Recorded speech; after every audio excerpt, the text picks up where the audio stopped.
In this lecture, we're going to discuss keyword research for link building. Not so long ago, this was one of the most straightforward steps in any link building campaign. Google would provide the list of keywords driving organic search to your site. You would build links using top keywords as anchor text. You would look for opportunities for traffic by identifying the search terms you were getting some traffic from, but ranking poorly. You would start a link building campaign focusing on these keywords. Each of these links would be a vote for your site that would signal your importance to Google's web crawlers. The anchor text would work with other on-page factors and confirm what your site was about. Straightforward to understand, straightforward to manipulate. Not anymore. Building a slew of links with exact match anchor text is now considered a link scheme. Even if this weren't the case, this would be difficult to continue to do as Google no longer gives you your keywords for free. As of September 23, 2013, 100% of Google searches are secure, which means that analytical data no longer exists for Google's organic search traffic. As long as concepts are articulated through language, we will need keyword research. We may not use these keywords in the same way, but this research will let us know what potential consumers and Google think our website is about. Keyword research lets us know what terms people are searching for that are related to our topic. Additionally, it's important to note that queries that seem synonymous still yield different results. Say you're looking for fancy pickles for your fancy cocktail party. You search for fancy pickles, gourmet pickles, and artisanal pickles. All of these queries yield different results. And for each search, that particular keyword is contained in the title of each result. Choosing the right keywords can give us article topic ideas and help us figure out our link building keywords. Brainstorming. Say you're starting a link building campaign for a site that sells handcrafted gourmet pickles. If Google still provided keyword data, this is where you would have started to figure out which keywords drive traffic to your site and which could drive more traffic to your site.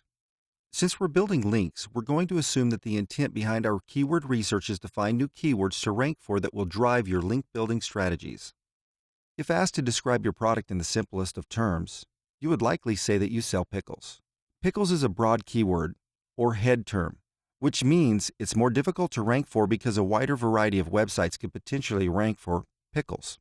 Along these lines, the more specific the keyword or keyword phrase, the easier it is to rank. So from here, you want to ask yourself, what kinds of pickles do I sell? What makes my pickles better than my competitors? What can people do on my site? What kinds of pickles do I sell? What makes my pickles better than my competitors? Well, as you make your pickles from the finest ingredients in small batches by hand, and your spicy pickles are your most popular, it may seem natural to start your keyword list with pickles, artisanal pickles, gourmet pickles, fancy pickles, handcrafted pickles, small batch pickles, organic pickles, local pickles, spicy pickles, dill pickles, pickled cucumbers, pickled asparagus, and kosher pickles. This would be a decent starting place, but you could beef up the list by adding modifiers that add things such as a date, say pickles 2014, or maybe quality, best pickles, expensive pickles, or maybe location, Boise pickles, pickles Boise. Also consider adding phrases that reflect what people can do on your site. This will give you a list of potential conversational search queries, such as buy pickles online, where to buy pickles online. Of course, building links that consider all of these terms as keywords would be a bit overwhelming, especially if you don't know if people actually search using these keywords. In order to choose the optimal keywords related to your website, you need to consult tools that will tell you which keywords people actually use in relation to your product. So let's consult Google AdWords Keyword Planner. While Google Analytics may no longer provide the keyword data for your particular site, it does provide organic search traffic data through its AdWords Keyword Planner tool. This tool was designed to help users choose keywords for their paid ad campaigns. It will also tell you the number of times each of your brainstorm phrases has been searched on Google in the past month. Suggest keyword phrases related to your general keywords. In order to determine the traffic of the keywords you brainstormed, log into AdWords and click on the Keyword Planner. Under Tools and Analysis. Under that menu, click on Get Search Volume for a list of keywords or group them into ad groups. This will open a field for which you will be prompted to enter keywords. Enter them, then click Get Search Volume. This will default to a page that shows ad group ideas. Click the tab labeled Keyword Ideas to see the search volume for each term. Unlike its predecessor, the Keyword tool, search volumes are displayed for exact match only. These results show us that our initial keyword list, pickles, receives the most search volume, followed by dill pickles and pickled cucumbers. In deciding which keywords to focus on, you will also want to consider the suggested bid.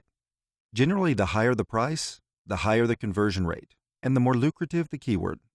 The higher priced keywords are likely to be the most competitive as well.